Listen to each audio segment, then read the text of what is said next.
Okay, let's dive into what was, without a doubt, one of the most significant moments in the recent history of AI. We're talking about the India AI Impact Summit of 2026. This was the event that really just reset the entire global conversation. For years, the whole story of AI governance was being written in places like Washington, Brussels, and London.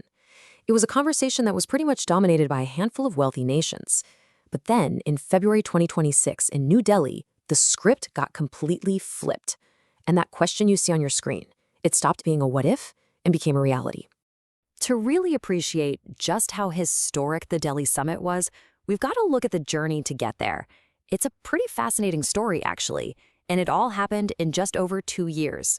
What's so cool about this timeline is the story it tells, right? It all kicked off at Bletchley Park, and the mood there was basically one of alarm, asking, is this thing going to destroy us? Then Seoul tried to find a bit of a middle ground. Paris shifted the focus towards, okay, let's do something.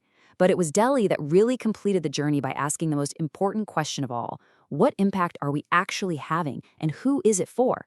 So, what did this whole shift to impact actually mean when the rubber hit the road? Believe me, it was way more than just a fancy new name for a summit. It totally reframed the whole debate. I mean, while Silicon Valley and European regulators were kind of obsessed with the alignment problem, the whole existential risk thing, India came along and put the access problem on the exact same level.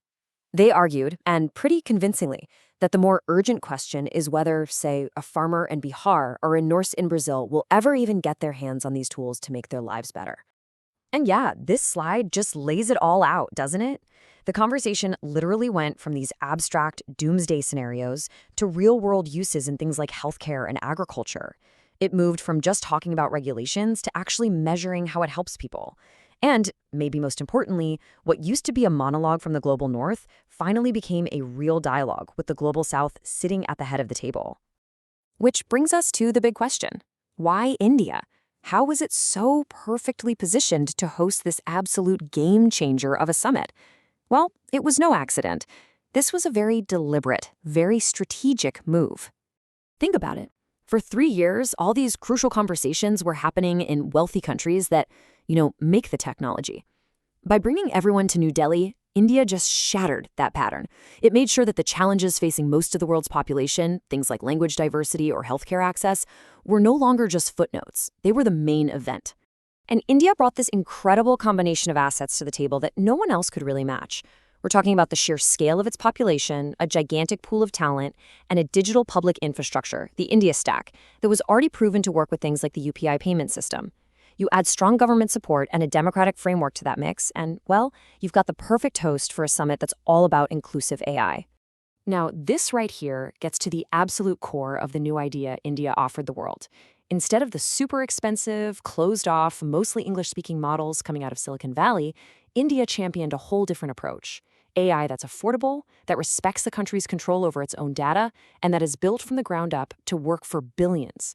It gave the Global South a whole new way to think about building AI on its own terms. And look, this wasn't just some feel-good summit about ideas. The sheer scale of what came out of it sent a crystal clear signal to the world. We're talking about serious capital and a massive consensus. This was the number that grabbed all the headlines, a staggering $270 billion in total investment commitments were announced, covering everything from infrastructure to venture capital. I mean, just to put that in perspective, that's bigger than the entire economy of many countries. And that number, 88, that's how many countries and international organizations signed on to the New Delhi Declaration, which was the summit's big final statement. And to really see what that number means, just look at this chart. The consensus they built in Delhi was just unprecedented. The very first summit at Bletchley Park, it got 28 signatures. Seoul got even fewer. So with 88 endorsements, the New Delhi Declaration became, by far, the most widely supported AI declaration in history. A huge diplomatic win.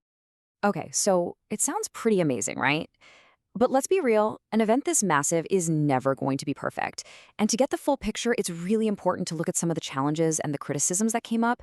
So critics were quick to point out that even though the goal was inclusivity, the big, high-level talks were really dominated by governments and giant tech companies. Civil society groups just didn't have the same seat at the table.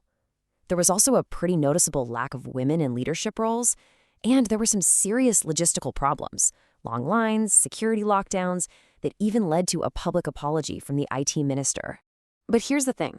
Even with those imperfections, the legacy of the summit is just undeniable. It created a profound and very likely permanent shift in the world of global AI governance. And this quote just nails it. You have to remember, this all happened against the backdrop of a fierce tech rivalry between the US and China.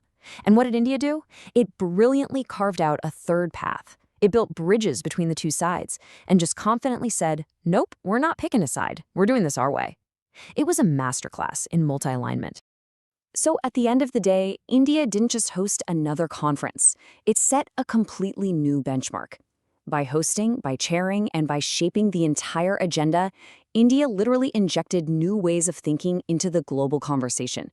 It reoriented the whole thing towards real-world impact for the many, not just for the few. And that's something that just can't be undone. And that leaves us with the big, lingering question, doesn't it? The Delhi summit proved that the center of gravity could shift. Now, as the world looks to the future, the real challenge will be making sure it stays that way.